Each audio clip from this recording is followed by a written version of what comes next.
like oil, even though they produce a lot of it. But China and Russia and everybody else is able to go, and we'll be open for business almost immediately.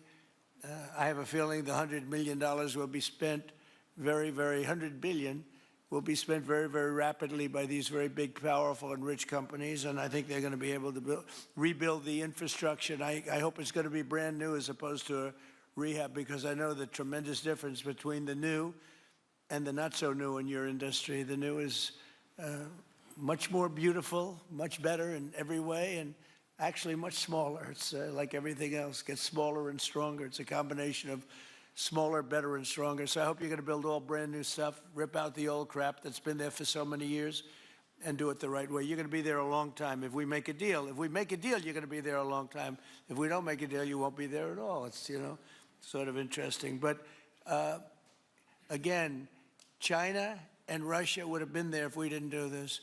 And the other thing people ask about the second wave, I don't think it's going to be necessary. We have an armada, a giant armada like nobody's ever seen in that part of the world, and it's stationed off the coast, and we are getting along so well with the people that are involved and representing Venezuela that I don't think we're going to have any, I don't think it's going to be necessary to do the second wave. We were planning on a second wave, but the first wave was so powerful and so good and so strong, and frankly, the people in the country, they did the right thing. They were smart. They did the right thing. They didn't want to go through a second wave, but we've got a tremendous number of the most powerful ships in the world right there. I don't think we're going to have to use that. I'm happy to say that.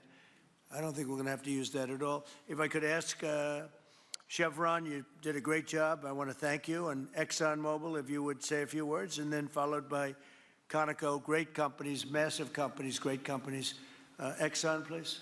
Sure. Thank you, Mr. President. I appreciate the invitation and the opportunity, frankly, for the entire industry to show up and provide a perspective.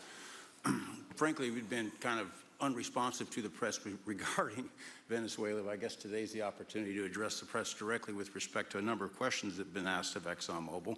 First and foremost, obviously, is the interest that we have in Venezuela. And I think, you know, the way I would position that, I think one of the reasons why we see many of the industry players here is we're in a depletion business for a product that is in great demand and will be in demand for many, many, many decades to come. And as a depletion business, the biggest challenge we have is finding resources. There's an opportunity in Venezuela with all the resources there. Is we don't have that challenge of finding, we have the challenge of developing those resources. So I think it's in the best interest of these companies and, frankly, society as a whole for the industry to be interested in understanding what the opportunity here represents.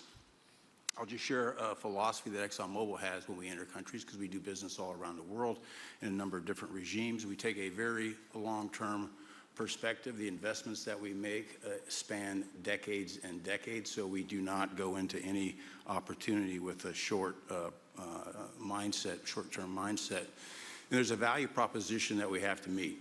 It has to be a win-win-win proposition. Obviously, it has to be a win for the company and our shareholders and to generate a return for the investments that we make. It has to be a win for the government. The resources are an important source of revenue that help support the people of the places that we do business.